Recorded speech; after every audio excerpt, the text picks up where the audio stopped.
দেখুন বন্ধুরা, ট্যাং ফল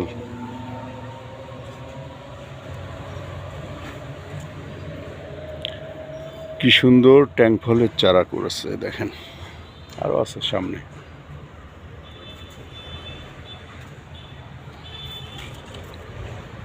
এই দেখেন অগণিত অগণিত ধরে রয়েছে, দেখার মতো। মাশাআল্লাহ মাশাআল্লাহ মাশাআল্লাহ মাশাআল্লাহ, কি পরিমাণ ফল এসছে দেখেন। এই যে ট্যাং ফল, সেম ড্রাগনের মতো আর কি, ড্রাগনের মতো করে ইয়ে করে দিছে, সুন্দর করে একটা চটার মাচা করে দিছে। এখানে দেখেন তিনটা, একটা লতিতে তিনটা ট্যাং ফল।